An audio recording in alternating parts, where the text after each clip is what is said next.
melhor, mas acho que é um privilégio poder contar com ele falando sobre esse olhar mais aprofundado e estruturado sobre o cuidado. A gente sabe o quanto ouvir isso no primeiro ano é um pouco desafiador, e ao mesmo tempo a gente acredita na potência de começar a mostrar isso para vocês, para cultivar ao longo dos 6 anos. Então, a partir do texto, né, que ele escreveu, vocês vão ter uma conversa com ele. Hoje a gente não vai abrir o Slido, então se vocês quiserem, podem abrir o áudio ou mandar pelo chat, tá bom? As colocações ao longo da fala do professor Zé Ricardo. Obrigada, passo a palavra para você. Vou desligar aqui meu microfone. Boa tarde a todos e todas. Uma alegria poder estar aqui com vocês, né, nessa disciplina.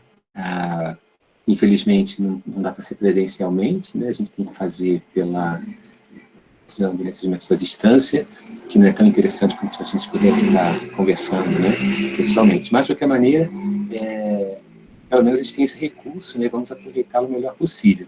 Eu sou, né, professor titular da medicina preventiva, na área de atenção primária à saúde.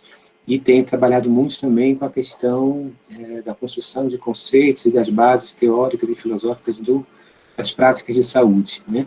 Então, é por causa disso que eu venho aqui conversar um pouquinho com vocês sobre a questão do cuidado, né?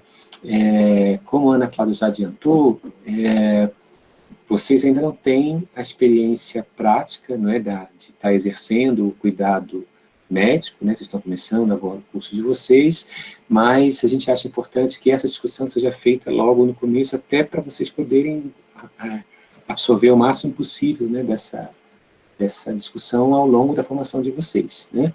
Eu vou procurar, na discussão que tem, né, uma discussão teórica, né, uma discussão de conceitos, né, mas ao máximo possível dar exemplos, mas coisas que não fiquem claras para vocês, ou que vocês queiram esclarecer, ou fazer alguma pergunta, ou algum comentário, podem me interromper a qualquer momento, é só ligar o microfone, que está falando, né, que quer falar, e a gente interrompe, né. Eu vou carregar aqui a minha apresentação, mas eu estou ouvindo vocês, então, se vocês ligarem o microfone, eu não vejo o chat, né, mas se vocês ligarem o microfone, eu consigo ver que vocês estão querendo participar, tá certo? Ou então, depois, no final também, a gente tem um tempinho para conversar, né? Deixa eu montar aqui a minha apresentação.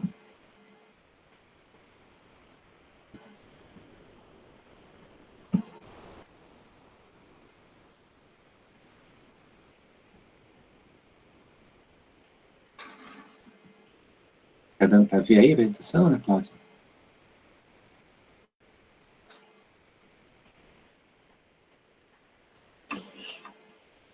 Vocês estão... Dá para ver sim, professor. Ok, obrigado. Então, vamos lá. Então, nós vamos falar sobre o cuidado, né? Esse quadro conceitual que a gente vai discutir com vocês, o cuidado, ele é uma construção, né, que tem sido desenvolvida no Departamento de Medicina Preventiva da nossa faculdade, né, há algum tempo, mas também em outros centros, né, acadêmicos no Brasil, né, e tem muitas afinidades com outras discussões em outras partes do mundo, e mesmo no Brasil, que às vezes usam outra terminologia, né. Então, a questão da medicina centrada no paciente, ou a questão da medicina humanizada, ou medicina baseada em narrativas, clínica ampliada, são diferentes terminologias que se usam para se referir, na verdade, com algumas nuances, com algumas pequenas diferenças, mas no essencial, ao mesmo processo de estar discutindo as práticas de saúde, numa perspectiva que incorpore ativamente a questão do humano, a questão dos sujeitos, né? E a gente vai discutir nessa linha. Vocês já tiveram uma apresentação inicial, né, com aquele vídeo que vocês viram, né, que na verdade é uma espécie de teasing, né, um vídeo provocador em relação a um outro produto, né, que é um livro, né, que é esse livro aqui, né, do André François, né, É um livro de fotografias, né? Tem alguns textos, mas a maior parte são fotos, belíssimas todas, e que resultou de um projeto que ele fez de correr o Brasil, pegando imagens que remetessem à questão do cuidado no sentido mais amplo do termo, desde as questões dos procedimentos técnicos até os aspectos contextuais e humanísticos envolvidos, né? Então, vocês também puderam fazer um exercício de vocês também captarem imagens, né, que vocês relacionam com o cuidado nesse contexto, né, da Covid que a gente está vivendo, né, da Covid-19, que estão bastante interessantes, né, que também pegam esses diferentes aspectos, né. E então o que eu vou apresentar para vocês aqui são algumas construções conceituais que nos ajudam a pensar como é que a prática médica, as práticas de saúde de maneira geral, podem se tornar mais sensíveis, né, mais capazes de lidar com os desafios cotidianos, né, de aplicar o nosso conhecimento técnico-científico de modo a efetivamente produzir uma atenção à saúde que faça sentido para as pessoas, que sejam, de fato, capazes de construir saúde, né, e prevenir e tratar doenças, né. Eu vou começar num plano mais abstrato, né, num plano filosófico, que não tem relação direta, imediata, com a medicina, com a prática médica, né, mas que vai ser importante para a gente, já vai ficar claro para vocês isso, né. Por quê? Porque esse filósofo, né, Heidegger, foi um filósofo alemão, né, atuante no começo do século XX, e cuja principal preocupação era construir uma filosofia, ou seja, um pensamento sobre algumas questões filosóficas que seriam importantes, mas que estavam meio abandonadas, que se perguntar pelo sentido mesmo da existência, né, pelo que é o ser humano, pelo que é o mundo, né, mas sem ser aquela leitura que as ciências positivas já vinham fazendo, né, as ciências da vida, as ciências humanas, as ciências exatas, as ciências naturais, né, e nem também uma filosofia de caráter especulativo, né, mais metafísico. A ideia era fazer uma reflexão sobre a existência humana, tentando se colocar na posição do próprio homem, né, do próprio humano, né?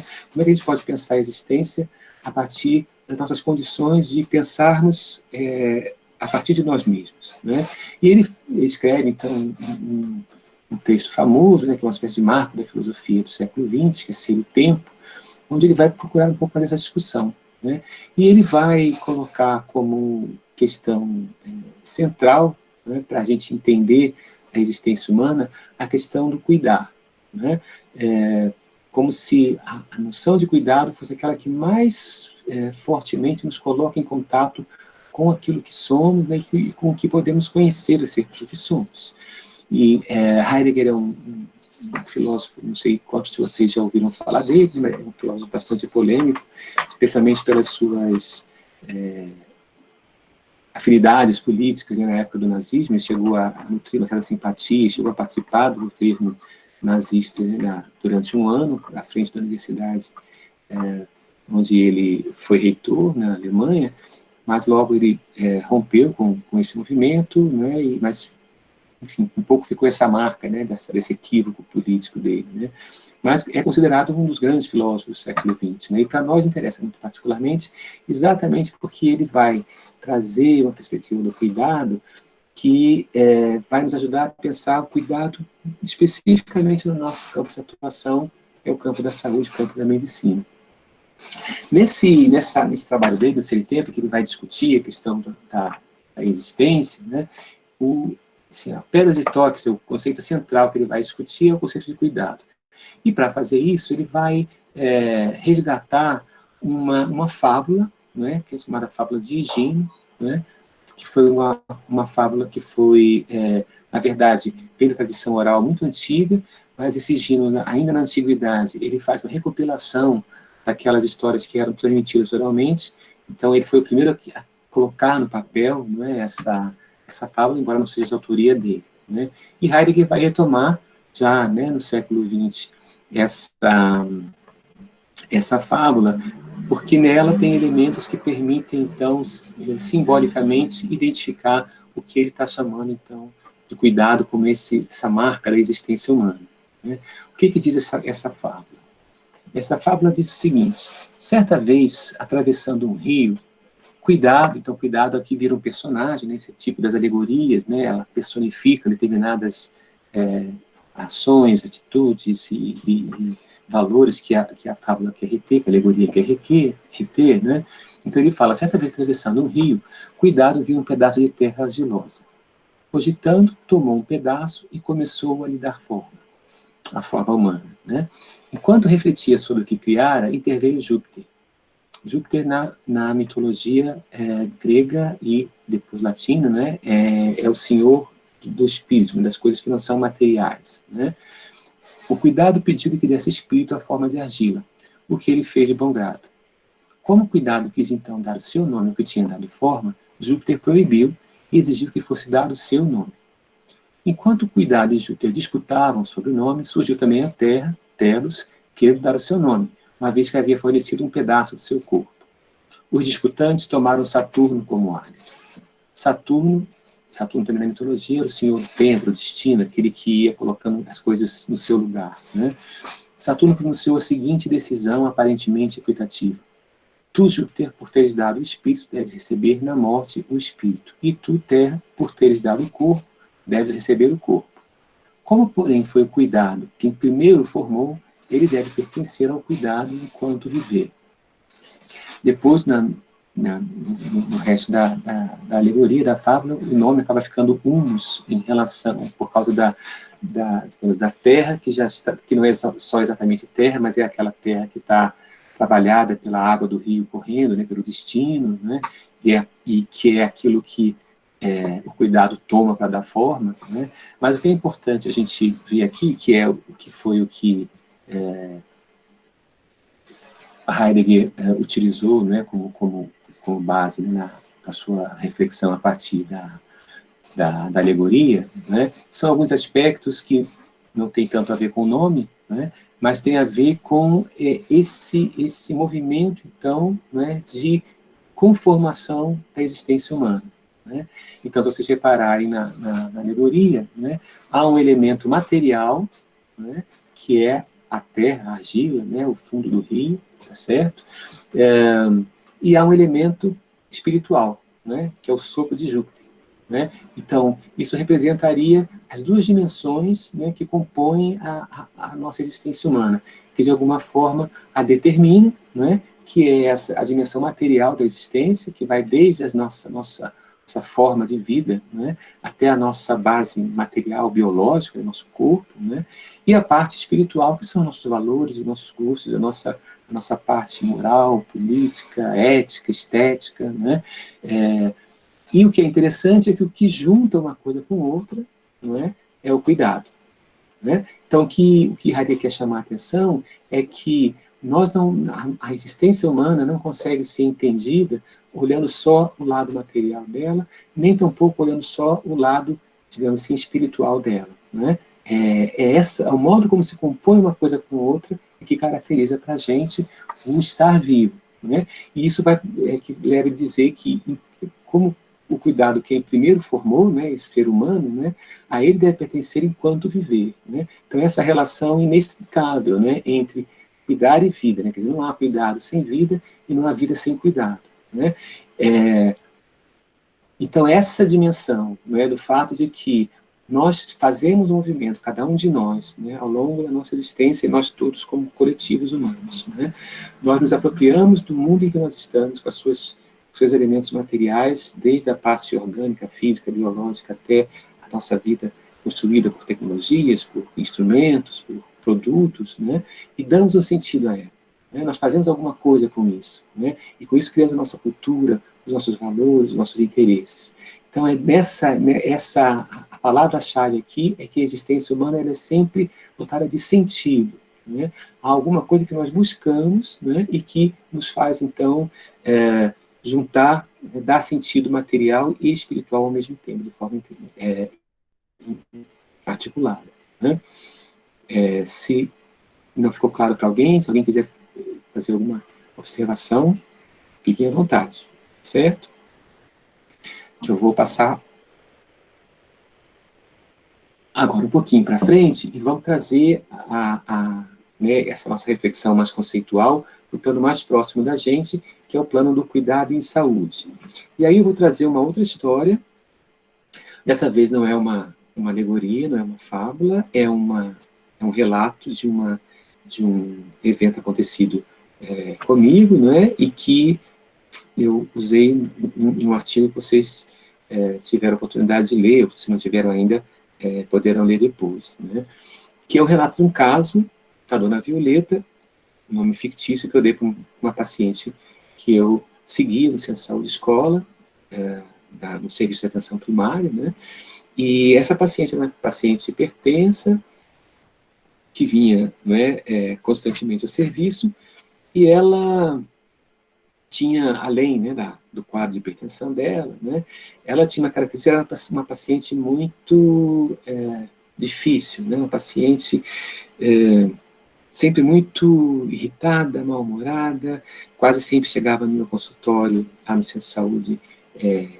reclamando, dizendo que a dieta para a hipertensão era difícil de cumprir, e que o remédio que eu tinha passado era horroroso, que ela não ia tomar aquilo, não sentia bem e tal, e sempre não faltava nenhuma consulta, ela vinha a todas as consultas, mas nunca exatamente fazia o que tinha sido prescrito, né? Eu ouvia, né, aquelas queixas dela e tal, e depois voltava a mesma rotina da consulta, né? Mas, então, como é que tem passado, e sentiu isso, sentiu aquilo e tal, e examinava, e aí voltava ao final da consulta, olha, vamos tentar fazer a dieta, vamos tentar tomar o remédio e tal, e aquilo ia se repetindo, não estava tendo não mudava muito em relação àquilo, né? Até que um dia, eu tinha agendado a dona Violeta para o último horário da manhã, umas 11h30, se não me engano, só que foi uma manhã muito agitada no centro de saúde, né, com muitos pacientes que vieram fora do dia, pacientes graves, e eu sei que eu fui chamar a dona Violeta na sala de espera, já era quase, né, 1h da tarde, e aí a sua irritação habitual chegou no limite, e ela, antes de chegar no meu consultório, já da sala de espera cheio, né, começou a me xingar, né, a me agredir verbalmente, evidentemente, né, por causa da demora, né, por causa da longa espera na sala de espera, né. E eu também já cansado, com fome, né, meu primeiro ímpeto se foi né, responder também agressivamente, né, mas aquelas coisas que num lapso, né, de segundos, assim, me passou pela cabeça, mas como assim, né, se eu sou responsável por cuidar dessa pessoa, eu estou com o ímpeto de agredir, né, de ser violento com ela também, né, percebendo aquele paradoxo, aquela situação, eu me calei, fui indo com ela para o consultório, enquanto isso, no corredorzinho, naquele pequeno espaço de tempo, pensando no que eu podia fazer com aquela situação, né. O que estava claro para mim é que tinha alguma coisa muito errada ali, né, tanto pela situação se repetir, né, quanto, né, pelo fato de eu próprio ter ficado irritado com ela, né. E quando entramos no consultório, eu resolvi fazer uma coisa diferente, eu fechei o prontuário, guardei a caneta, dona Violeta, vamos hoje falar da senhora. Vamos fazer uma coisa diferente, eu quero que a senhora me fale da senhora. Ela ficou meio desconcertada, porque eu fugi daquele script normal, né? Mas como assim, falar de mim?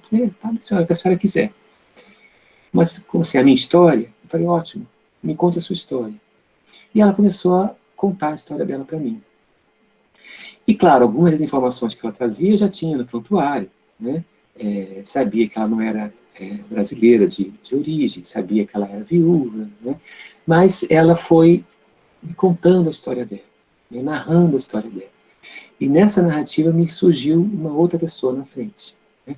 Então, o que ela me contava é que ela me contou quando ela veio, quando ela migrou, né, para o Brasil, né, as dificuldades que ela enfrentou, quando ela encontrou, então, o companheiro dela, também imigrante, mas se conheceram aqui no Brasil, e como foi difícil a vida em comum, né, o começo da vida num país novo, né, e o grande ideal que eles tinham, né, que era de construir a sua casa própria, né. E eles foram, né, aos pouquinhos, trabalhando, juntando dinheiro, compraram terreno e tal, foram aos pouquinhos construindo, E quando eles terminaram de construir a casa, né, então realizar esse sonho de forma mais concreta, o marido dela faleceu, né, e ela ficou viúva, né? E desde então, para ela, a vida tinha ficado meio de pernas para o ar, né? Quer dizer, como é que aquilo que foi o motivo, né, de tanto investimento deles, né, para eles usufruírem juntos, né, de repente, na hora que era para usufruir, ele se vai e ela fica sozinha ali, né, o que fazer com aquilo? E aí eu entendi melhor Dona Violeta, né, eu entendi melhor por que, na verdade, a questão da hipertensão arterial era ali alguma coisa que não era o principal para ela, né, embora fosse importante para mim, como cuidador dela, né, mas ali eu entendi exatamente que era a questão do cuidado, né, que então o que ela buscava comigo era muito mais do que só um controle do nível tensional dela, do nível de pressão arterial dela, né, ela queria um cuidado muito mais abrangente do que isso, né. Então a gente pôde começar a conversar sobre a situação, elaborar a situação, inclusive com um recurso que foi muito interessante, porque eu sugeri que ela escrevesse aquela história, mesmo que não fosse para mostrar para ninguém, né, mas porque no escrever também a pessoa elabora, né, e ela tinha me contado de um jeito tão, quase literário mesmo, né, e ela, de fato, começou a fazer isso, a nossa relação mudou, a adesão dela ao tratamento, o controle da pressão arterial, né, então é o que tem lá naquela epígrafezinha que a coordenação do curso colocou, né, na chamada para esse nosso encontro de hoje, né, que estava tudo que estava antes ali, né, os remédios, a dieta, o consultório, o centro de saúde, né, a novidade ali era eu e ela, né, nós é que estávamos então ali presentes como sujeitos, né. Por que eu trago sempre essa história? Porque se a gente fizer uma analogia com a discussão que o Heidegger fez no plano mais abstrato e mais geral, né, o que a gente pode dizer é que, na verdade, o que eu consegui fazer ali com a Dona Violeta, a partir, né, de uma outra estratégia de interação com ela, foi entender, afinal de contas, qual era o sentido, né, quer dizer, quais eram os elementos materiais e não materiais que compunham a existência dela naquele momento e que faziam com que ela estivesse desconfortável, né, e querendo algum tipo de ajuda na unidade básica, né, embora a hipertensão arterial ali para ela fosse até de repente um atrapalhador, né, e que depois pode ser integrado então de uma outra forma, né. Então esse sentido, né, porque ela estava buscando então cuidar da vida dela, estava procurando reencontrar uma certa possibilidade de articular aquela nova situação com o que ela iria fazer com o resto da vida dela, né, é que era a chave então da gente entender o cuidado dessa paciente, né, o cuidado da Dona Violeta, né. Então, todo o quadro conceitual do cuidado foi construído para nos ajudar a pensar essa dupla dimensão, né? Aquilo que compõe o cotidiano da pessoa, as condições materiais dela, mas também o sentido que ela dá àquilo, né? E que é, digamos, o que motiva as pessoas a viverem, a terem saúde, doença e procurarem se cuidar, né? Então, esquematizando isso de uma forma mais estruturada, né, em relação às nossas práticas de saúde, né, é que vocês veem que eu estou usando mais ilustrações lá do trabalho do André François, né, algumas inclusive aparecem no vídeo de vocês. É importante que a gente sempre considere o cuidado como resultado de dois polos interligados, né, êxito técnico e sucesso prático. Por que eu falo em dois polos, né, e não dois fatores, dois elementos? Né, porque eles são profundamente interdependentes. Né? Um depende do outro e, ao mesmo tempo, um não é exatamente sinônimo do outro. Ao contrário, né, revela coisas que não estão exatamente reveladas no outro. Né? Então, essa é a ideia de polo, polaridade. Né? O êxito técnico diz respeito à nossa capacidade, então, de, através da ciência, das técnicas, né, nós conseguirmos identificar aspectos morfológicos, funcionais, né, que estejam ligados a processos de saúde e doença. Né? E o sucesso prático tem a ver, então, com essa outra dimensão do cotidiano das pessoas, do modo como elas vivem, daquilo que elas sentem, daquilo que elas valorizam, daquilo que elas perseguem, daquilo que dá sentido à vida delas. Né? E aí, o nosso grande desafio, né, é quando a gente está procurando cuidar das pessoas, é tentar ver como é que a gente junta uma coisa com outra, como é que a gente faz com que esses dois polos se fecundem mutuamente. Né? O sucesso prático me ajude a chegar os êxitos técnicos necessários e que os êxitos técnicos permitam que a gente alcance sucesso prático, né? O tempo todo essa relação, né? E a gente tem uma imagem, né, uma ideia para discutir isso, que é a ideia de projeto de felicidade, né? São os projetos de felicidade das pessoas que nos permitem ver que elementos técnicos, né, nos permitem atuar no sentido de garantir um sucesso prático para as pessoas, né? E aí aqui é importante identificar bem o seguinte: o projeto de felicidade é, na verdade, aquilo que move as pessoas, né? Não necessariamente sinônimo de alegria, né? Nós não estamos alegres o tempo todo. A gente pensar agora, por exemplo, no contexto da epidemia da Covid, né? É impossível que a gente esteja com esse distanciamento social, né? Vocês recém começando um curso de medicina e tendo já que ter uma parte importante dos conteúdos desse primeiro semestre à distância, a separação das pessoas que a gente gosta, dos nossos programas favoritos, enfim. Há um desconforto aí, há momentos que a gente fica triste, momentos que a gente fica revoltado, momentos que a gente fica deprimido. Isso faz parte, né? E porque isso tem a ver com o nosso projeto de felicidade maior, né? Que implica algumas coisas que estão sendo restringidas né, conjunturalmente por essa situação da epidemia, né? Mas, então, a ideia de felicidade é essa ideia de realização que a gente busca ao longo da vida, né? E a ideia de projeto também não é a ideia de um projeto no sentido de um planejamento, né? Porque parte, inclusive, do nosso projeto de felicidade está exatamente claro para a gente, consciente, imediato, né? A gente começa a perceber quando a gente encontra obstáculos a ele, quando a gente para pensar nele, né? Conversar sobre ele, refletir sobre ele. É a ideia de alguma coisa que nos lança para frente, né? Que nos projeta em direção ao futuro, tendo como base aquilo que a gente herda do nosso passado e do nosso presente, né? Então, essa é a ideia de projeto de felicidade, né? Para que a gente possa fazer isso bem, né, no campo das práticas de saúde, há uma série, um conjunto de saberes que a gente tem que mobilizar para conseguir alcançar, né? Então, eu agrupo esses saberes nesses três grupamentos aí, né? Um deles são as ciências biomédicas, claro, né? A gente tem que ter um conjunto bastante sólido, né, e cada vez mais a respeito dos aspectos biológicos, né, formais, morfológicos e fisiológicos que a gente tem, né, nos processos de saúde e doença, né? Vejam como tem sido agora importante, né, todos os conhecimentos a respeito desde a estrutura do vírus, de como é que ele se organiza estruturalmente, como é que ele consegue se transmitir, como ele penetra e que reações ele desperta no organismo humano, né? Quais são as populações que estão sendo mais atingidas, quais são os aspectos de vulnerabilidade que permitem a gente entender essa distribuição que a doença vai tendo, não só em termos dos casos da doença, mas de quem está morrendo mais, por que está morrendo, né? Então, são todos elementos muito importantes para a gente ser um bom profissional de saúde, né? E, portanto, para poder cuidar bem das pessoas. Mas há também um conjunto de saberes que não é exatamente da nossa área, mas que tem a ver com a nossa área, das ciências humanas, né? Que nos ajudam a pensar essas condições todas, né? Então, há conhecimentos que vêm da área das ciências humanas, por exemplo, as questões das relações de gênero, os papéis masculinos e femininos na sociedade, as diferenças sociais, as questões culturais, religiosas.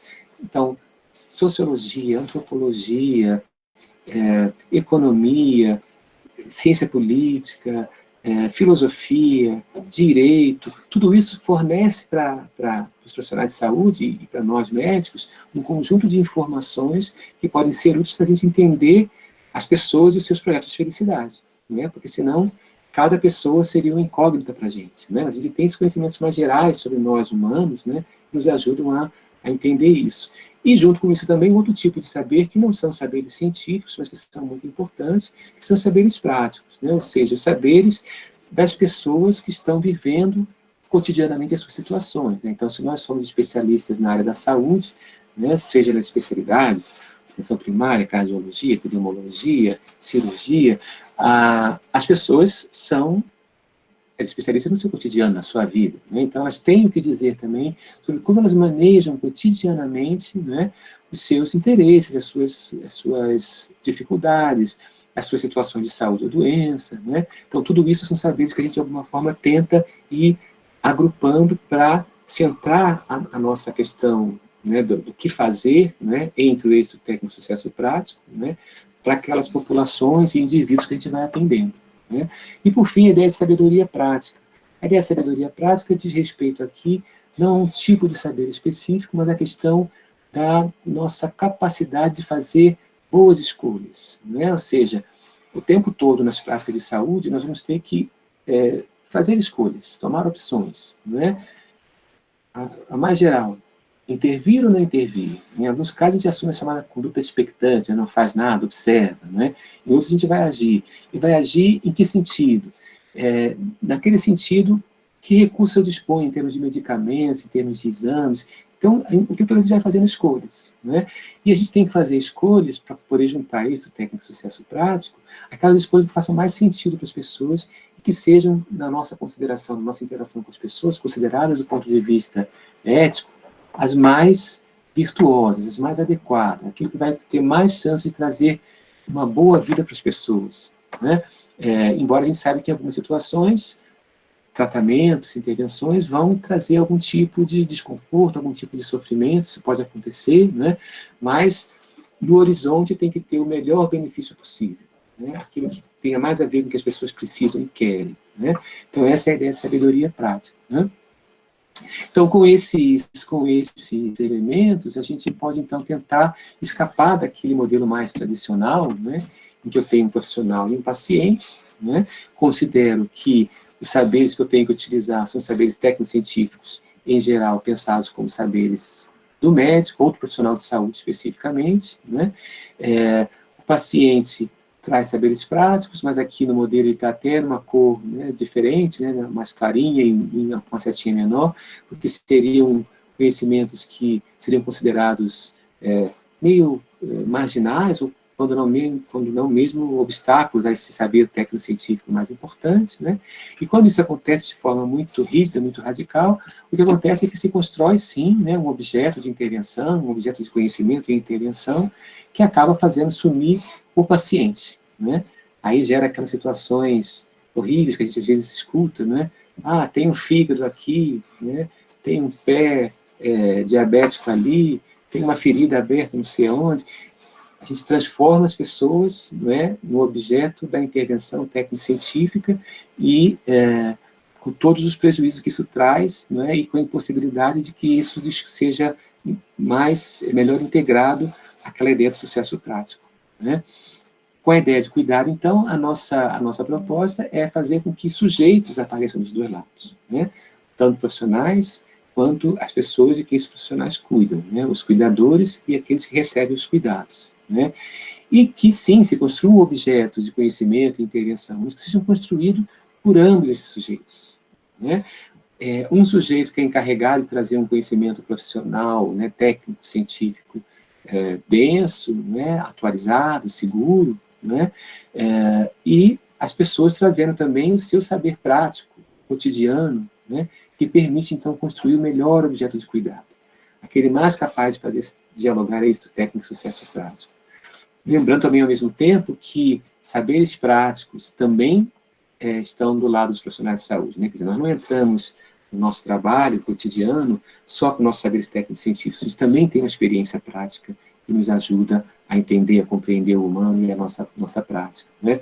Assim como também os sujeitos, mesmo não sendo profissionais de saúde, eles trazem também algum tipo de informação técnico-científica, né? E isso vai fazer com que eles possam participar também da discussão, né, do que é feito com eles. E agora, cada vez mais, quanto mais informação é divulgada, né, nos meios de comunicação que a gente tem, né, via internet e tal, são saberes mais acessíveis, né? E lembrando, essas setinhas aqui são de mão dupla, né, que a cada vez que a gente cuida, né, a gente enriquece todos esses saberes, né? Quanto maior a integração, né, e melhor o diálogo entre esses sujeitos, mais os saberes técnicos, científicos e práticos de todos vai crescer, né? No saber técnico-científico tem até uma forma estruturada, né, de pesquisa científica que vai acumulando conhecimento, né? Nos outros são conhecimentos de caráter mais prático mesmo, mas ainda assim a gente acumula conhecimento, né? Então, tudo isso é importante a gente lembrar. E nunca esquecer que esses setinhos pretinhos aqui, né, elas são, digamos, as interações mediadas pela razão, pela linguagem, pelo diálogo, né? Mas que, claro, nós somos mais do que isso. Então, toda vez que a gente encontra com uma pessoa, paciente, ou com uma família no seu domicílio, ou está tratando de uma comunidade, a gente tem também um conjunto de afetos, né, ou seja, de formas de interação não racionais que estão ali interagindo, né? Quer dizer, no meu encontro com a dona Violeta, ela me xinga quando eu demoro a chamar, né?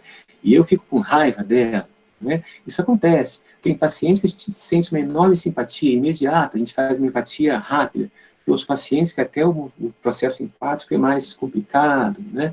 Isso faz parte. Agora, é importante que a gente, por esses mecanismos dialógicos, né, de interação, a gente chegue a um encontro que permita, de fato, cuidar das pessoas, né? E não esquecer também, né, que a gente está aqui, né, sempre em contexto de intersubjetividade, ou seja, os sujeitos não encontram, né, os pacientes, as famílias, as populações no vazio, né? Sempre em algum espaço permite essa interação ou não, né? Então, desde o do consultório, por exemplo, né, onde eu tenho, então, uma relação interpessoal com alguém, né, o modo como está organizado esse consultório, o modo como eu recebo as pessoas, o modo como eu disponho, até fisicamente, em relação a elas, vai ter importância, né? Mas também, se eu pensar em termos mais amplos, né, o modo como os serviços de saúde estão construídos, o modo como eles se organizam, né, até a gente pensar o sistema de saúde de uma maneira mais geral, né? Vejam vocês, imaginem na epidemia da Covid-19 no Brasil, se a gente não tivesse o Sistema Único de Saúde. Ou seja, um sistema de saúde de acesso universal e gratuito a toda a população brasileira. Se só pudesse acessar unidade de terapia intensiva quem tivesse condição de pagar, né, ou tivesse um plano de saúde, ou fosse um médico particular, uma clínica particular, né? Imagina a quantidade de pessoas, né, que estariam expostas, né, morrendo, né, sem ter acesso a isso, né? Mesmo com o SUS, né, a gente já está enfrentando aí uma realidade difícil para dar conta de todas as pessoas que estão adoecendo de formas graves, né? Imagina sem o SUS, né? Então, ter um sistema bem estruturado, onde eu tenha as diferentes formas de cuidar das pessoas disponíveis e de qualidade, é fundamental. Mas também essa relação interpessoal, né, capaz de produzir esse encontro, né, com o outro, né? Zé Ricardo? Pois não. Ana, só para a gente, porque eu acho que essa representação esquemática é muito legal e conversa muito com o que os alunos colocaram, né? Muitos colocaram o contexto hospitalar, mas teve gente que colocou o cachorrinho de máscara, colocou outros círculos de convivência e outros contextos, né? Queria só fazer essa parada para ver, para a turma que está ouvindo, se quer colocar alguma pergunta, se esse esquema, como é que esse esquema chega para pensar o processo de cuidado do Covid, né, que era a provocação de vocês procurarem as imagens. Só a gente fazer uma pausa e ver se alguém quer colocar alguma pergunta por áudio ou pelo chat. Ótimo. Boa tarde, eu tenho uma pergunta. Primeiro, eu queria agradecer pela exposição. Está sendo muito construtiva, muito significativa. Quando o senhor, professor José Ricardo, falou sobre a questão do médico ter uma dimensão de cuidado que vai para além do eixo técnico, ele abrange também o conhecimento do paciente e qual é a importância da saúde do paciente. Por exemplo, você quer ter saúde para quê? Foi uma pergunta que a professora Ana Cláudia nos fez no encontro anterior, em que ela mostrou um caso em que um senhor tabagista, idoso já, queria parar de fumar porque queria ter o afeto da sua neta. Então, era um aspecto social que estava envolvido no cuidado amplo de saúde para aquele senhor. E o senhor também falou que, às vezes, o médico vai ter que tomar decisões no sentido de eu vou intervir ou não vou intervir. eu vou tomar uma conduta ativa ou expectante. Eu queria saber, nesse sentido, se existe uma legislação que o médico deve obrigatoriamente seguir.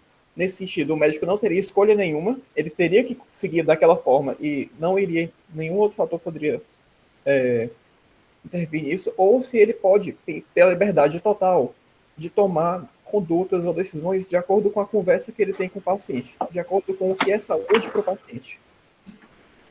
Tá, essa é uma ótima pergunta, e, bom, daria vários cursos aqui, né, só com essa pergunta, a gente poderia ir por várias vias, né, mas uma coisa importante da gente saber é assim, existe, claro, né, uma regulamentação, né, da profissão médica, que vai desde a formação, né, então, assim, uma instituição para oferecer um curso de medicina, ela tem que seguir certos critérios, né, conteúdos, métodos, carga horária, formação dos professores e tal, exigidos pelos níveis centrais de controle disso, né, o Ministério da Educação, junto com o Conselho Federal de Medicina, né, regulam essa parte, né. Depois também, quando o médico se forma, ele vai ter também para a sua atuação médica, ele vai ter que ser registrado no Conselho de Medicina, né, e tem também um código de ética, né, um código de conduta que orienta a sua prática. Dentro disso, a gente sabe que há um arco muito amplo de possibilidades de exercício correto, legal da medicina, né, mas que ainda assim podem ter variações internas muito grandes, né? Por quê? Porque há determinadas condutas que não são passíveis de se pré-estabelecer um roteiro que deve ser feito ou não deve ser feito. Vai ser um encontro a cada momento, né? Há uma professora do nosso departamento que diz que a medicina é uma técnica moral dependente.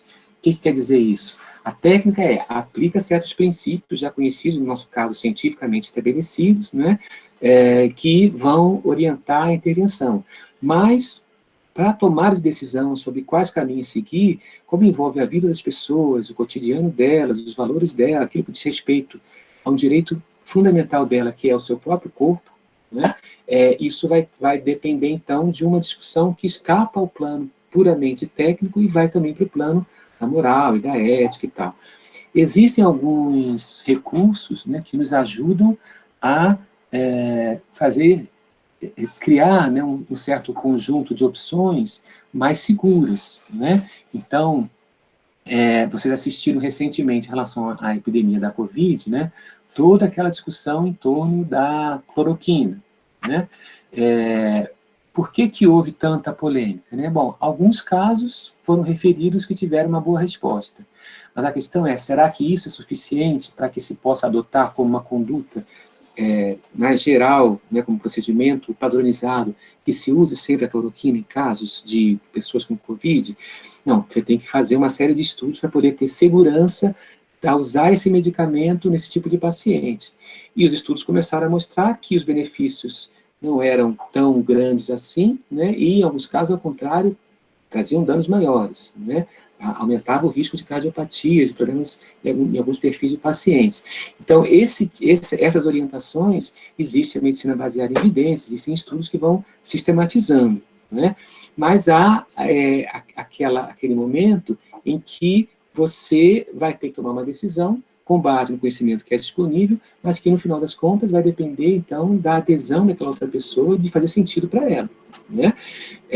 Quando há uma discordância muito grande, né, entre que o médico consideraria, por exemplo, uma conduta adequada e o que o paciente colocaria, né, em geral, o que isso indica é que é preciso fazer uma articulação melhor, mais diálogo entre êxito técnico e sucesso prático, né? Quando a gente consegue avançar nesse diálogo, em geral, se chega a um acordo, nem que seja um acordo provisório, né, que tenha que ser revisto. Agora, em alguns casos onde não há esse acordo e se coloca em questões muito graves, né, o médico pode assumir uma conduta, né, em que ele tenha possibilidade de se defender publicamente em relação a ela, né? Olha, eu tomei tal medida porque estava baseado em tais conhecimentos e por vários critérios, né? E ele tem que defender isso publicamente, né? Esses casos de desencontro desse tipo são raros em medicina, né? A grande maioria dos casos de conflito entre pacientes e médicos, né, diz respeito a problemas de comunicação, justamente os pacientes não se sentirem bem ouvidos, bem cuidados, isso é o mais frequente, né? Raramente há um conflito em relação a essa tomada de decisão, né? Agora, o mais importante da sua questão, né, que eu acho mais significativo, né, é a gente, de fato, tentar entender o que é que está em jogo, né, o que é que está colocado como necessidade daqueles que procuram a gente, para que a gente possa, de fato, colocar o nosso melhor conhecimento à disposição das pessoas, né? Eu sempre dou um exemplo que aconteceu comigo no Sensual Escola também, que foi muito interessante nesse sentido. A gente foi procurado, né, há uns anos atrás, por uma adolescente que veio pedir o teste de gravidez. Era uma adolescente jovenzinha, tinha 13 anos, uma coisa assim, queria fazer teste de gravidez. Pela rotina do serviço, não precisava passar com o médico, né, a própria enfermagem fazia o teste, né, e foi oferecido o teste para ela, deu negativo, e aí se aproveitou, né, como se faz em atenção primária, a oportunidade para oferecer, então, atividade de aconselhamento contraceptivo, e inclusive oferta de método, né, o método que ela escolhesse que fosse mais apropriado para ela, né. Pois bem, passou tal, no mês seguinte, essa paciente voltou para fazer de novo o teste de gravidez. Aí o pessoal ficou chateado, a equipe, né? Puxa, como é que nós não conseguimos, né, na nossa discussão, oferecer para ela alguma alternativa de método capaz, né, de funcionar para ela, tanto que ela está de novo aqui preocupada se está grávida ou não, de novo, fizeram o teste, estava negativo, ofereceram de novo uma conversa e tal, né? No terceiro mês que ela volta, né, as pessoas, bom, deve ter alguma coisa errada aqui, e eu tenho um trabalho, né, particular na área disciplinar com adolescentes, então marcaram uma consulta dela comigo, né, para ela vir conversar comigo, e eu fui conversar com ela, e conversa vem, na verdade, o que eu descobri? Que ela estava querendo engravidar, né? O que era meio, não passava pela cabeça das pessoas, porque uma menina daquela idade já querendo engravidar, né? E conversando com ela, o que ela mostra, né, me mostrou na consulta, é que ela estava, na verdade, achando a vida dela sem sentido, que ela não tinha trabalho, mas também não queria ficar na escola, a escola era desinteressante para ela, a família dela, ela tinha, não se dava bem com os familiares dela, ela achava que ela tivesse um outro ser, uma criança, que ela pudesse cuidar, isso talvez desse sentido para a vida dela, né? E por isso ela queria fazer na gíria, uma produção independente, né, para ter uma criança para cuidar, né? E aí o que eu discuti com ela, sem desqualificar essa questão, né, era uma inspiração legítima dela, embora eu pudesse ter uma outra visão sobre a situação, eu falei, olha, eu acho que, de fato, crianças são muito interessantes, elas, de fato, enchem a vida da gente, né, mas também, por outro lado, traz uma série de questões, de responsabilidades e problemas, né, que talvez você possa fazer uma coisa intermediária. E se você for trabalhar como voluntária em uma creche, né? Lá na frente da saúde mesmo tinha uma creche ligada a uma igreja, né? Começa assim, passando algumas tardes do seu dia, ajudando a cuidar de crianças, né? Será que isso não vai responder a essa sua necessidade de dar esse sentido? E deu certo, né? Foi uma situação bem sucedida, né? Então é isso, a gente está preocupado em realmente ver o que move as pessoas, né? Em que, em alguns casos, a gente vai ter desencontros mesmo. A gente não vai estar sempre afinado com aquilo que os nossos pacientes querem da gente, né? A gente tem que ter uma referência ética para saber até que ponto a gente pode interferir nisso e até que ponto a gente não tem, né? Até que ponto a gente não pode, né? E claro, há situações extremas, né, em que a pessoa está correndo um risco de vida, você tem que fazer uma intervenção, mesmo sem saber se aquilo ali seria o ideal na situação, mas é para a pessoa sobreviver, né? Então, eu acho que é esse peso, essa medida que a gente tem que ir explorando, né? E que com o tempo também, com a prática, a gente vai se tornando mais capaz de fazer, né? Não sei se respondi, Cláudio. Poxa, respondeu muito, professor. Muito obrigado. Então, tá bom. Muito obrigado feliz. mesmo. Tem mais alguém que queira fazer alguma pergunta, alguma observação? Podemos seguir então um pouquinho? Não falta mais muito, né? A gente já está caminhando para o final. Eu vou de novo botar aqui minha apresentação na tela.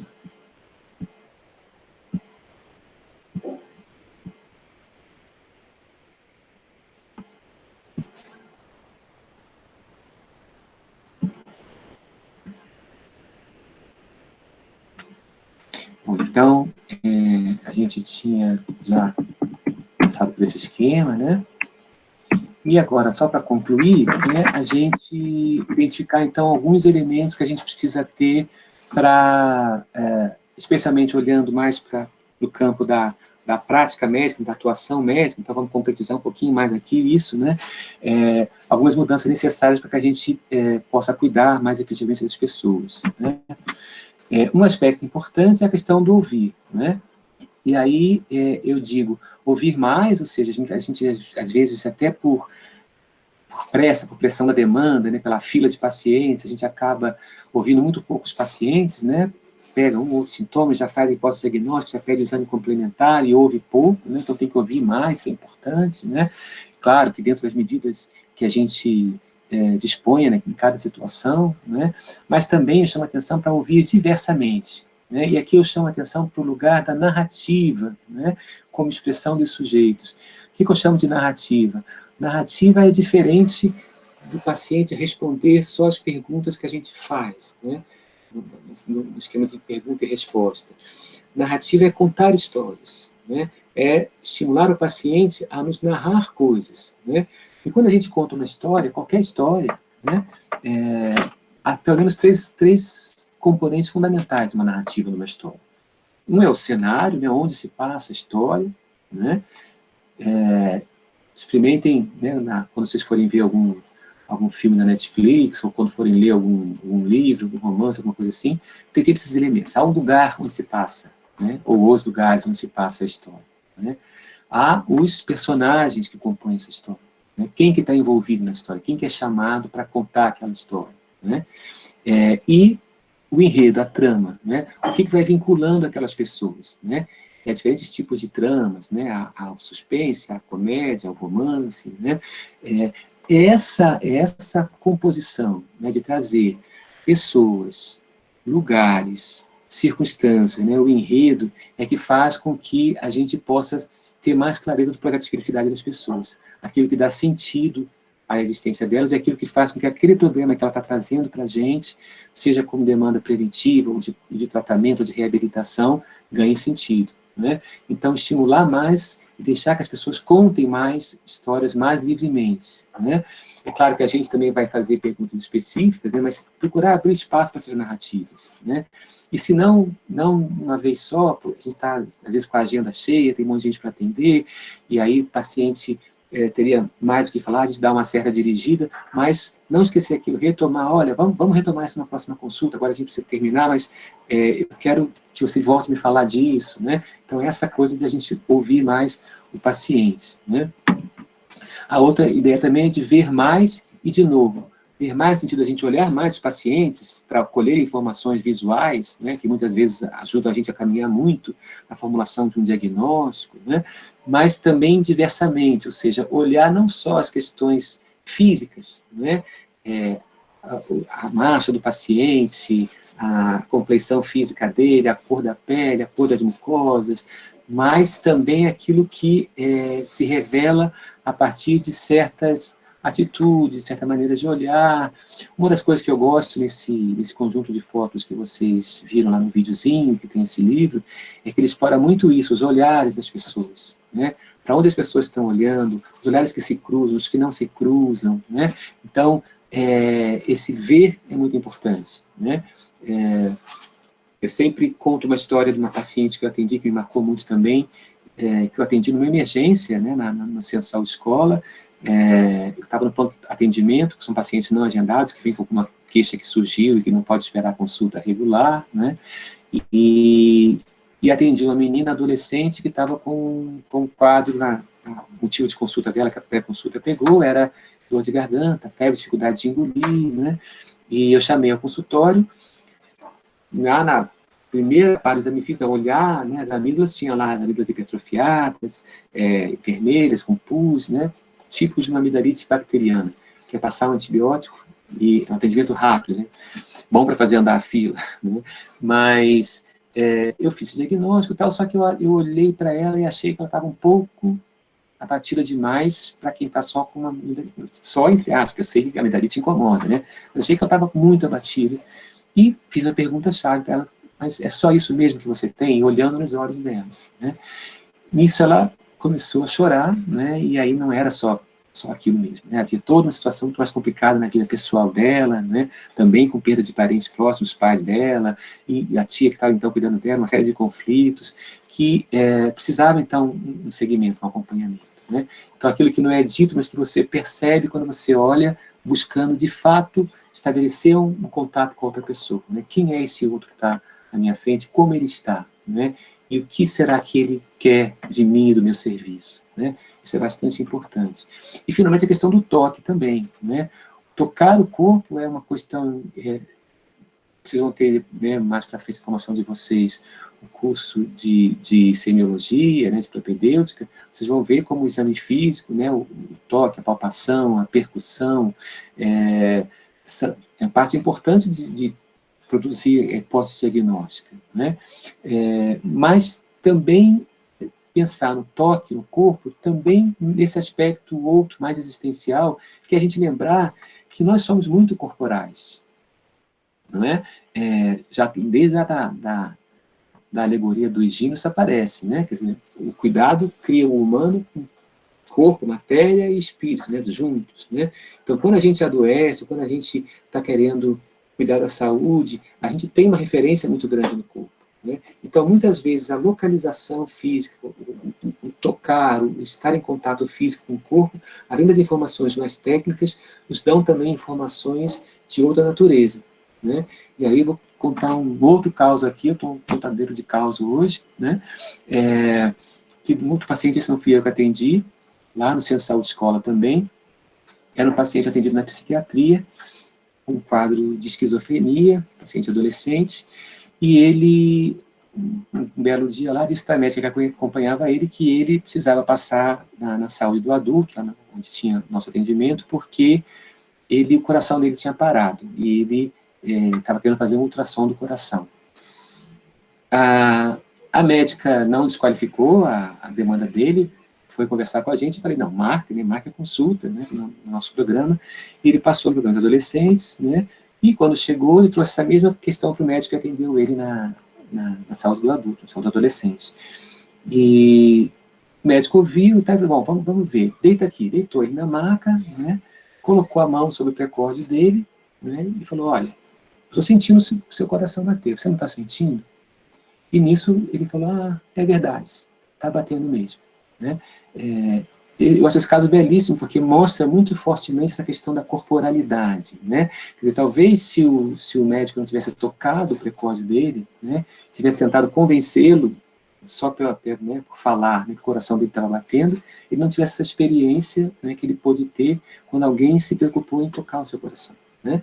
Então, essa ideia de que o toque no paciente também tem essa dimensão de estar em contato com o que está falando com a gente, né? É uma bola que sobe e desce aqui na minha barriga, né? Tem muito paciente que se queixa disso. Você sabe que não tem nenhuma estrutura anatômica solta dentro do abdômen para ficar subindo e descendo. Mas palpa o abdômen, né? Vá lá olhar, né? O que será que tem lá? Por que será que a pessoa está referindo ali, naquele local, né? Deixa ela narrar, né? Tá certo? Então isso tudo compõe essas pequenas técnicas, né, que nos ajudam a cuidar mais das pessoas, né?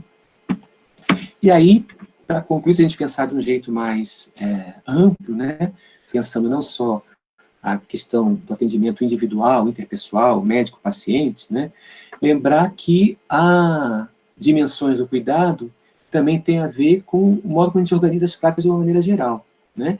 Então, o princípio da integralidade, que a gente vai discutir melhor lá no segundo semestre, uma disciplina que eu vou estar com vocês também, né?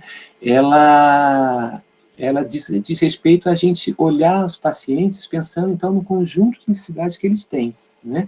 E um conjunto que, por ser um conjunto, né, que não é só uma soma das partes, mas é uma totalidade, né, ela vai diferenciando as suas partes internas. Então, Uma coisa é uma hipertensão arterial, por exemplo, um paciente que não sente nada, que está bem de saúde, e que está ativo, e que está querendo só fazer a sua prevenção, a sua promoção de saúde. Outra coisa é uma hipertensão arterial em alguém que já está com outras doenças, que está com problemas de envelhecimento, que está vivendo uma epidemia de Covid, enfim, esse conjunto de aspectos, né, que a gente tem que levar em consideração. Vocês já viram, por tudo que eu falei até agora também, que estabelecer claramente, né, o diálogo como instrumento central, né, como peça-chave, né, da prática médica é fundamental. Né, ouvir o outro, né, e ouvir mais e diversamente, a gente falou. Né, então isso é importante, o diálogo, a interação. Né, junto com isso também a ideia de acolhimento. Acolhimento é você ser capaz de, o tempo todo, estar apto, né, a perceber as diferentes demandas que vão surgindo para você como profissional de saúde e responder a elas. Né? A gente frequentemente pensa em acolhimento naquele momento do primeiro contato do paciente com o serviço, né? O acolhimento na recepção do serviço. Isso é importante também, mas o acolhimento é mais do que isso. Né? Um outro exemplo que eu dou sempre, eu estou lá colhendo o Papa Nicolau da minha paciente, porque está na época dela colher o Papa Nicolau, que é o exame, né, para a prevenção do colo de útero uterino, colo de câncer de colo uterino, desculpe. Eu estou lá colhendo o Papa Nicolau, o exame de rotina e tal, e a paciente vai e me pergunta, mas doutor, meu útero está inflamado? Eu posso simplesmente olhar para o colo do útero dela e dizer, está ou não está, né? E encerrar a questão. Mas se eu estou nessa perspectiva de diálogo e acolhimento, eu tenho que estar atento. Por que será que ela me perguntou isso? Né? E perguntar para ela, olha, não estou vendo inflamação, mas por que você está preocupada com isso? Ela pode falar, não, é porque quando eu estou tendo relação sexual, eu estou tendo dor nas relações sexuais. Então, pode-se abrir aí uma outra área de atendimento à saúde dela, que tem a ver, então, com a sexualidade dela, com a relação afetiva sexual, conjugal, enfim, que estiver envolvido nessa questão, né, que pode ser importante a gente acolher também e dar respostas. Né? Então, acolher é esse estar atento o tempo todo àquilo que pode ser reivindicado da gente, né, como... E aí, nas fotos que vocês colocaram, por exemplo, tem uma que é super bonita, né, de um paciente que está acamado, né, na unidade de terapia intensiva, né, e tem lá um profissional de saúde mostrando um tablet em que o paciente está se comunicando com algum familiar dele que não pode estar ali, né, ele está fazendo acolhimento, né, ele está acolhendo a necessidade daquela pessoa e está procurando um jeito ali de responder aquilo. Né, então isso é muito importante. Para que a gente possa acolher, sempre a gente tem que se responsabilizar, não é? Ou seja, nós temos que, o tempo todo, saber que cuidar da saúde das pessoas, uma vez que nós estamos na condição de médicos, embora a gente não seja todo-poderoso, a gente não pode resolver tudo da vida das pessoas, né? Mas tudo aquilo que diz respeito à saúde das pessoas nos diz respeito. Né? Então, a gente vê muito frequentemente as pessoas dizendo, não, o médico prescreveu, agora depois, se a pessoa não fez, o problema é da pessoa. Né?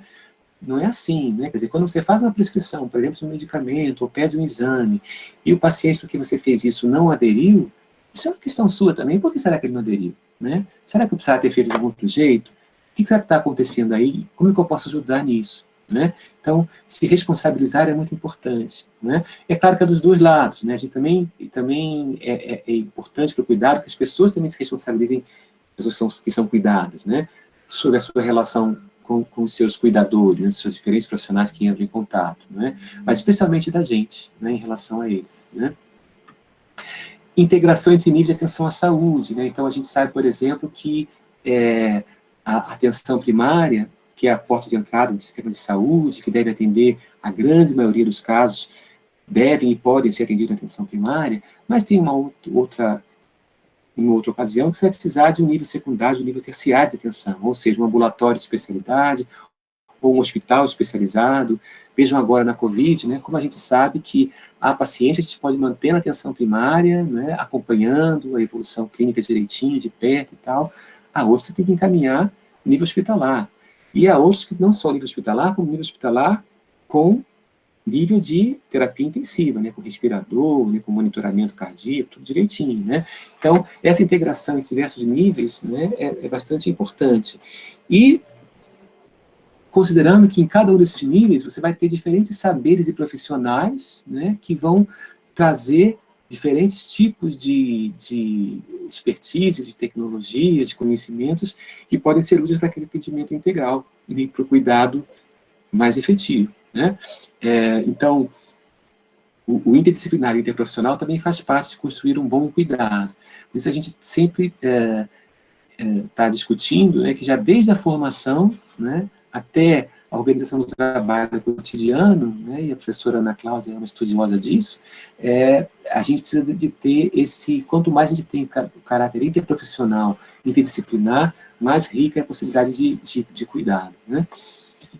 E, por fim, a questão intersetorial, né, já que a gente sabe também que algumas questões vão implicar ações que não se limitam só ao setor saúde. Então, por exemplo, eu atualmente estou engajado num trabalho de prevenção com jovens de escolas que atendem populações vulneráveis, né? Estou trabalhando com uma escola, o projeto é maior, envolve várias escolas, mas a que eu estou mais diretamente responsável é uma escola que atende lá a região de Heliópolis, né?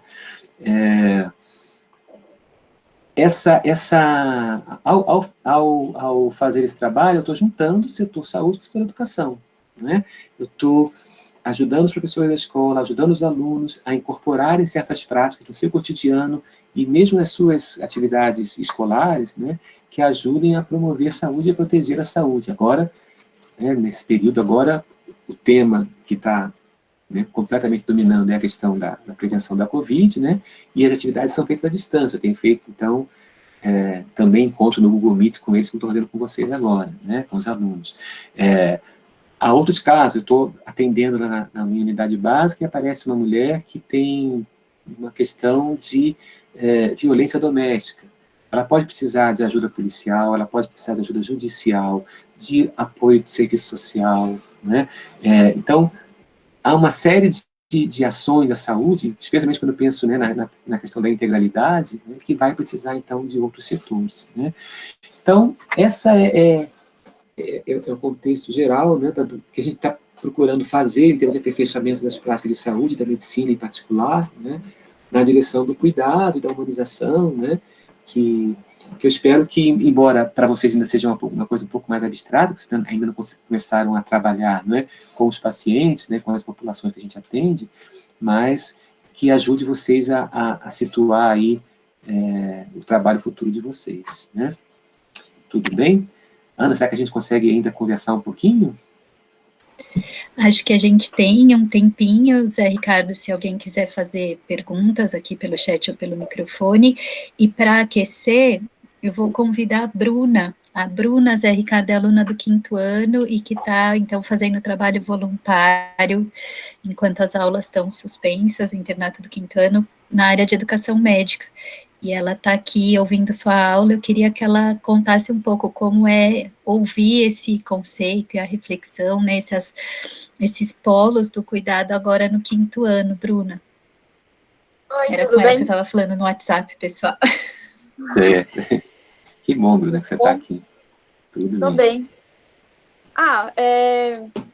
Sobre a discussão que estava sendo feita nessa aula, algumas coisas que a gente vai percebendo quando a gente vai atendendo os pacientes ou entrando em contato mais com consultas e tudo mais ao longo da graduação, a gente vai vendo que não basta só saber os conhecimentos técnicos de medicina para ajudar o paciente. Por exemplo, quando a gente fala, a gente acaba incorporando vários termos técnicos que a maior parte das pessoas não está familiarizada. Então, às vezes, a gente está oferecendo uma solução de cuidado para o paciente que, para ele, não faz sentido por ele não entender o que a gente está falando. Então, sempre é importante a gente checar com o paciente se ele está entendendo, se faz sentido para ele aquilo que a gente está falando. E, às vezes, você olha na cara do paciente e você vê que tem uma interrogação gigante. Ele não vai falar diretamente para você, não estou entendendo, por às vezes até entender como uma falha dele, não receber a mensagem que a gente está transmitindo para ele como uma mensagem, assim, como se fosse uma falha dele. Então, sempre bom perguntar, você entendeu? Se tem alguma outra forma de transmitir a mensagem que seja mais clara, sempre ver na carinha dele mesmo se está acontecendo aquela comunicação de uma maneira eficiente.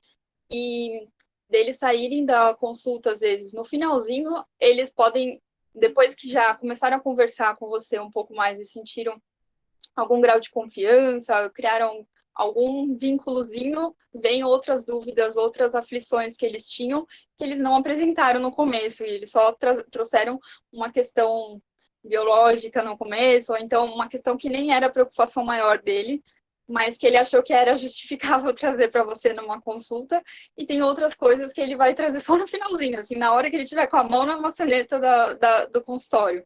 Então, é interessante ver isso. A gente mesmo faz isso, às vezes, no médico. Vai esquecendo, aí vai lembrando ao longo da conversa. Então, lembrar sempre da gente como paciente também, para ajudar a conversar com os pacientes de um jeito mais bacana. Acho que é isso. Certo. E você lembra um aspecto fundamental, né, que deve ter ficado implícito, né, na questão do diálogo, mas que merece destaque, que é a questão da comunicação mesmo, né? Quer dizer, Sim. Não existe diálogo sem uma boa comunicação, né? Então, estar atento desde das palavras que você usa, dos termos que você usa, mas também do modo como você vai construindo o diálogo, né? Sim. Porque senão fica meio uma conversa de surdo e mudo, né? As pessoas não conseguem sintonizar numa mesma direção, né? E às vezes há mal entendidos importantes. Eu lembro quando eu comecei a minha residência em medicina preventiva, eu fiz um atendimento no Centro de Saúde Escola e de uma paciente que estava em segmento por uma questão crônica, era uma hipertensa, cardiopata e tal, e tinha que fazer lá o Papa Nicolau, e ela nunca tinha feito. E eu fui colher o Papa Nicolau e fui explicando para ela, olha, eu vou colher aqui o material para mandar para o exame, não sei o que lá e tal. Passou, eu achei que a consulta tinha ido muito bem, obrigado, né? Só que aí essa paciente, então, eu também tinha pedido para fazer um eletrocardiograma, para avaliar a parte cardíaca dela e tal. E aí, quando eu cheguei lá no Centro de Saúde um dia, veio a técnica que fazia o eletroconversar, Zé Ricardo, deixa eu te falar uma coisa, porque eu fiquei muito preocupada. Tinha uma paciente sua na sala de espera para fazer o eletrocardiograma que você tinha pedido, e ela estava apavorada, dizendo que tinha sido feito um exame por um jovenzinho que nem médico devia ser ainda formado, né? Eu era R1, né, de medicina preventiva, e que tirou meu útero para fazer exame, mandou meu útero para algum lugar para fazer exame. Porque eu falei para ela, eu colhi material, e ela não sabia que material era esse. Eu faço um exame ginecológico, vou mexer no útero dela, e de que tirei material, ela achou que eu tirei um pedaço do útero dela para mandar para algum lugar. E eu fiquei apavorado, não vi a hora de chegar à consulta dela para explicar para ela o que eu tinha colhido, para acalmá-la. Né? Então, acontecem essas coisas mesmo, a gente tem que estar muito atento a isso. Foi muito legal você ter lembrado, a questão da comunicação é fundamental. Tchau, tchau, gente. Tchau, tchau, professor. Até mais. Obrigado, Bruno. Obrigada, eu. Mais Obrigada. alguém? Então? Tem uma pergunta, Zé Ricardo, aqui no chat, aqui minha internet está muito fraca, daí eu desliguei a câmera, mas a Bianca fez uma pergunta que, não sei se você consegue ver aí, e é um tema que apareceu na aula de saúde, né, a questão da espiritualidade e da fé. Certo. Eu vi aqui no chat agora. Essa é uma questão super interessante e polêmica, né? Porque é claro que quando a gente teve, né, o desenvolvimento das ciências modernas, né, das tecnologias, a questão religiosa, espiritual, foi ficando meio separado, né? Como se uma coisa não tivesse nada a ver com a outra. Mesmo aqueles médicos que são católicos ou tem alguma outra religião e tal, e são muitos, né? Se vocês forem, por exemplo, no Museu da Faculdade de Medicina, vocês vão ver lá, o museu tem uma coleção de imagens católicas que os médicos católicos, alguns de grande valor histórico, né, doaram para o Museu da Faculdade de Medicina e tal. Então, mas a questão é que a coisa não misturava uma coisa com outra, né? Até que dentro desse movimento mesmo de tentar entender os processos de saúde e doença e as formas de cuidar de um jeito não tão centrado só no aspecto biológico, né, se começaram a levantar outras dimensões, né, que também importam, né, como que você relaciona, então, a ciência e a técnica com essa dimensão espiritual, não no sentido da questão do sujeito, espiritual no sentido mesmo de acreditar em alguma coisa ou outra, superior, de caráter religioso ou não, né? E aí há várias abordagens disso, desde aquelas abordagens que a gente chama mais de antropológicas, né, que mostram assim, olha, a religiosidade faz parte do ser humano, né? Então, assim como outras qualidades que as pessoas têm e que ajudam no que se chama, usando o termo em inglês, no coping, né, quer dizer, no modo de lidar com a doença, né, tem gente que lida com isso de modo a partir da religião, né? Então isso tem que ser considerado e respeitado, né? Porque é a forma que as pessoas têm de manejar o seu dia a dia, as suas questões de saúde e tal. Até outras pesquisas que são feitas em relação a como que determinadas práticas religiosas ou espiritualistas ou de meditação acabam influenciando até o estado físico das pessoas, né? Isso há muita pesquisa recente em relação a isso, né, que procuram relacionar, por exemplo, comportamentos de ondas cerebrais com os processos de meditação, impactos no sistema imunológico dessas práticas, né, e alguns resultados muito impressionantes, né, que alguns vão dizer, mas isso tem a ver com efeito placebo, né, e de fato existe efeito placebo, né, a gente tem, por exemplo, mesmo com o uso de medicamentos, né, você vai fazer um ensaio clínico controlado, né, e você usa o medicamento placebo para comparar com um medicamento que tem a droga ativa de verdade, né, você tem uma certa porcentagem de pessoas, que pode chegar até 40% de pessoas, que apresentam resposta positiva com o placebo, né, porque, por alguma razão do sistema, né, psíquico, na sua relação com os aspectos corporais, né, produz aquele efeito positivo, né? Agora, há outros estudos que acham que é mais do que isso. Então, por exemplo, pessoas que são monitoradas em relação à evolução clínica de quadros sérios, como câncer e tal, aqueles que são submetidos a processos de mentalização em comparação com outros, né? Eu não sou um estudioso desses aspectos, né, mas há muita coisa sendo produzida atualmente nisso, né? Eu não tenho dúvida de que a questão espiritual influencia, mas nesse sentido mesmo de revelar um modo das pessoas buscarem seus projetos de felicidade, né? Eu vejo nesse sentido, mas há pesquisas, inclusive, de base biológica tentando investigar isso.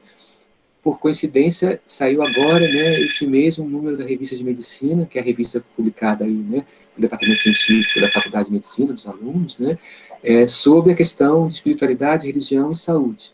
Eu já passei o link para a turma B, que teve aula de manhã, né, posso passar para vocês também no Classroom, para quem tiver interesse em olhar lá, né, eu acho que é uma área que está ainda por ser explorada, né, por ser melhor conhecida.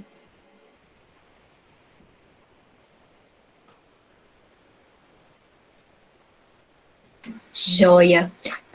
E acho que é bem bacana o tema da espiritualidade aparecer, né? A gente não tem muito quer dizer, não tem durante a formação, mas é um tema que me chama a atenção. Voltar hoje, como o Zé Ricardo falou, está na revista de medicina e tem um número crescente aí de pessoas estudando, então muito bacana manter a curiosidade de vocês, né? Porque acho que é um tema que voluntariamente a gente não vai falar, mas vocês têm chance de ir atrás e construir, né? Tem um pessoal de espiritualidade no IPQ, tem várias iniciativas que eu acho que vale a pena, depois eu também posso ajudar vocês a localizarem. Sei que o Zé Ricardo também está... Esse número mesmo da medicina, desculpa, Ana, só complementando, da revista de medicina, ele foi organizado por um médico da clínica médica, né, do HC, né, e que tem um interesse particular nessas práticas das medicinas complementares, né, práticas integrativas e complementares. Como se chama. Integrativas e complementares. E ele que foi o organizador do número, né, bem interessante. E eu vou fazer a propaganda ao contrário, mas hoje o Marcelo, propaganda não, né, mas que vocês vão ter uma atividade agora da disciplina, mas o Marcelo Gleiser está fazendo uma mesa sobre ciência e espiritualidade, que deve ficar gravada também, um pouco para discutir isso, então acho que é um tema que vale a pena manter, né, assim, aberto. Eu acho que agora, o tempo que você tinha protegido para a gente, né, Zé Ricardo, acho que até já se estendeu um pouquinho. Quero te agradecer, não sei se você quer falar mais alguma coisa. Não, é só também agradecer, né, a oportunidade de estar conversando com os nossos primeiranistas, né, que estão chegando agora, dizer que eu estou à disposição, né, que vocês podem mandar e-mails, a gente se comunica aí, se tiverem alguma questão para fazer, e que nós vamos nos encontrar no segundo semestre, né, lá na disciplina de Processo, Saúde, Doença e Cuidado 1, né, o C4, que é uma disciplina que eu e Ana participamos, que é no segundo semestre de vocês. Tá bom? E alguns desses conteúdos vão voltar, né, a aparecer, a gente vai voltar a discutir. Muito obrigada, Zé Ricardo. O e-mail, você pode pôr no chat, Zé Ricardo? Posso, claro, vou fazer agora mesmo. Joia. Tem neném chorando aí, Ana? Tem, Bibiana acordou. O microfone, vocês veem como o microfone é bom. Mas hoje eu estou com retaguarda. Tá aí, tá? Tá aqui, sim. Obrigada. E também tem a plataforma Classroom, que também é uma outra via da gente se comunicar, né? Tá certo? Beleza. Ok, gente. Então, bom trabalho para vocês. Até a próxima. E cuidem-se todos. Obrigada de novo, Zé Ricardo. Eu vou pedir para os alunos ficarem mais um pouquinho aqui. Esqueci de passar, ver se Marina quer falar alguma coisa, que ela já deu até tchau aqui, né?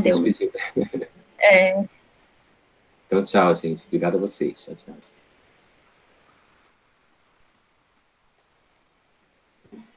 Marina, você quer complementar? Tá bom, está sem microfone, então qualquer coisa você clica, tecla, né? Então, pessoal, agora combinados importantes, né?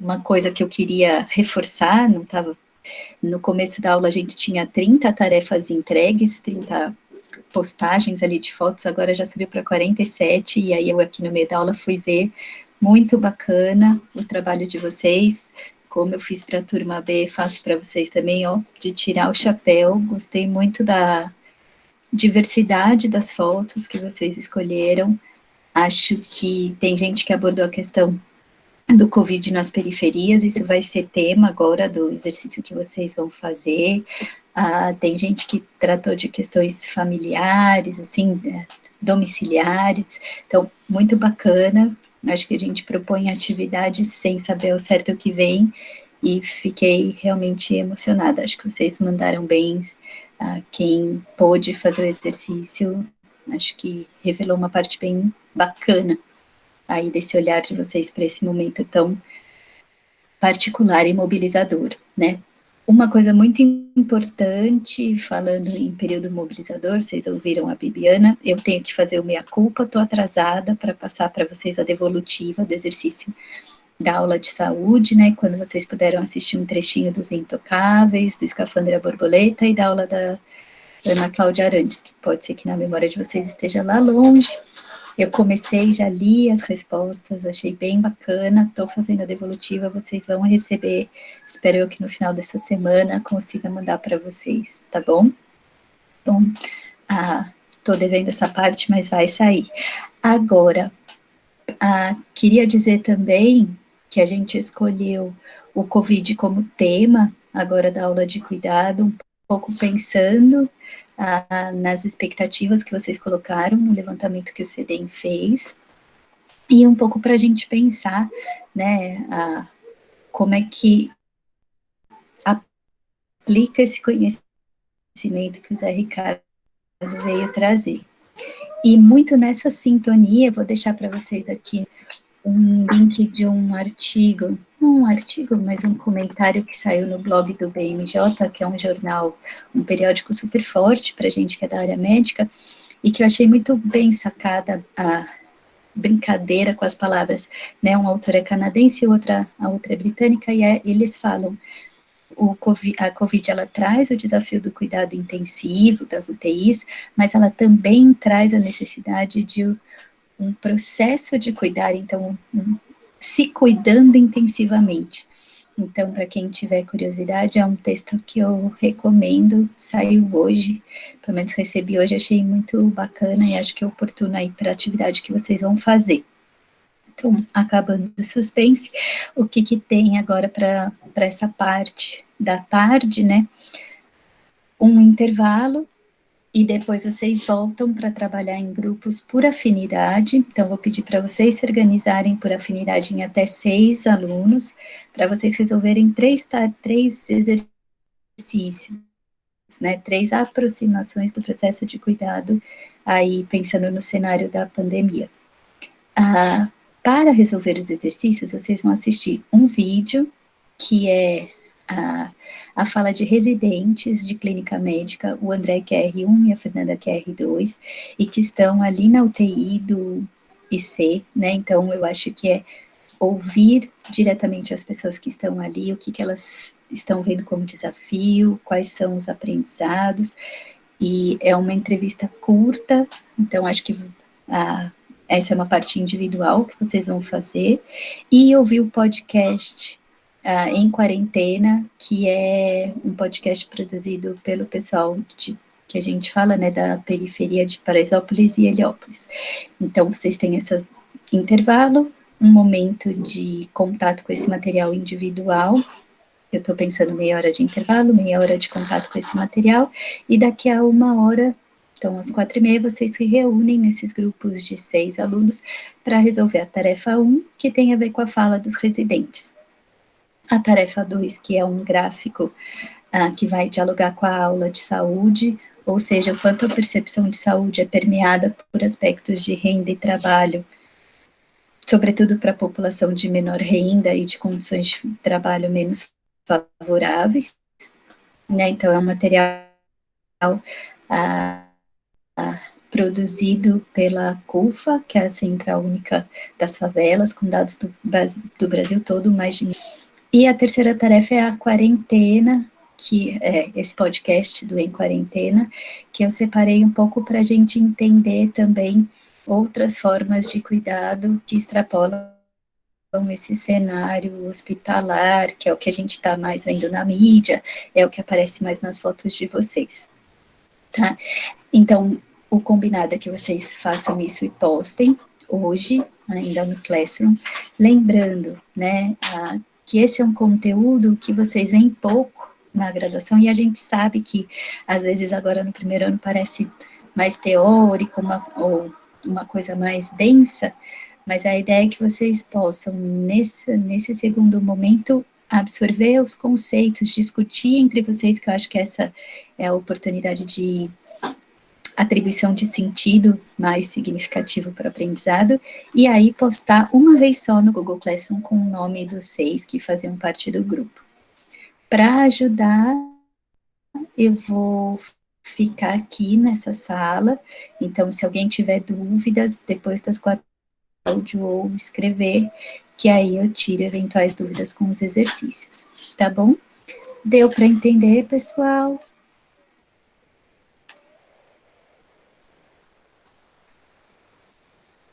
A Marina já pôs a questão do vídeo. Boa.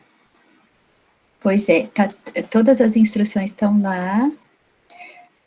Só pode ser, Davi, só um do grupo, mas colocando o nome de todo mundo, tá bom? E eu acho que vai ser super precioso vocês trocarem essas fotos, assim, guardarem um momento mesmo, porque eu acho que assim a gente vai colaborando para um conhecimento mais significativo. Pois é, pessoal, saudades daqui também. Acho que as fotos, Cláudio, fica tranquila, vocês lendo a instrução que Marina deve ter liberado agora no Classroom, vocês vão entender o passo a passo. É que tinha uma intencionalidade ao pedir para vocês as fotos do Covid.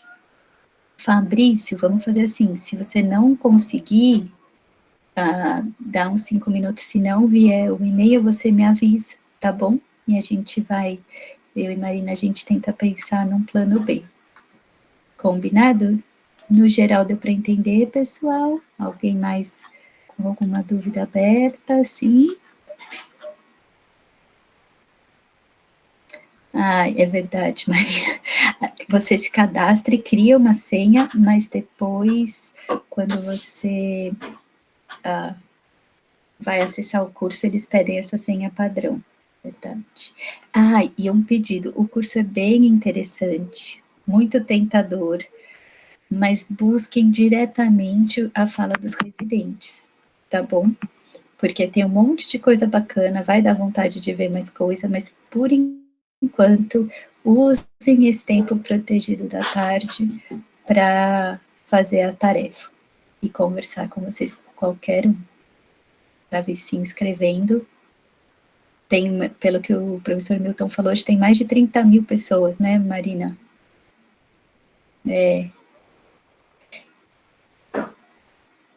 Certo. Ah, e eu vou aproveitar, 18 mil, olha, já dupliquei. Mas vou aproveitar, pessoal, para fazer a propaganda de uma outra iniciativa que vocês devem receber pelo CAOC, ou, né, pelas redes de vocês, pensando na promoção da saúde nossa também, né, como o Zé Ricardo falou da questão da sabedoria prática que a gente também tem, de como é que a gente significa essas experiências todas. O NAI, que é o Núcleo de Apoio ao Estudante, criou uma sala de encontro no Google Classroom. Então, não é um lugar que vai ter atividade, tarefa, prazo, nota, prova, nada, mas é um espaço de convivência entre as turmas, com o pessoal da FUFITO, com atividades para saúde mental, atividades manuais, vocês vão ver professor fazendo bolo, então, e tem algumas coisas sobre o Covid também, né, porque o Covid está começando a chegar perto de algumas famílias, de alunos, de professores, então a gente criou essa sala diferente para ser um outro espaço de convivência e de pertencimento. Fica o convite muito especial para que no momento oportuno vocês se cadastrem, adesão voluntária, sem nenhuma cobrança, tá bom? Fiquem atentos aos e-mails, a comunicação oficial da USP, da FEMUSP já mandou o e-mail, mas eu espero que vocês vejam também nas mídias dos alunos, porque tem um grupo legal de alunos ajudando a gente nessa iniciativa, tá bom? Então, bom intervalo para vocês, às 4h30 eu estou de volta aqui, com a câmera desligada, mas bem de olho no áudio e também no chat. Bom encontrar vocês de novo, e eu vou fazer um pedido já pensando na família Rocha. Quem puder, coloca foto no perfil da conta do Gmail, porque quando a gente só vê a letrinha aqui de vocês, é tão impessoal, pelo menos se tem gente que se aproxima um pouquinho mais. Bom, então, para quem puder, configura ali a conta e coloca a sua foto também. Em tempos de isolamento, isso faz diferença. Cuidem-se, nos vemos aqui.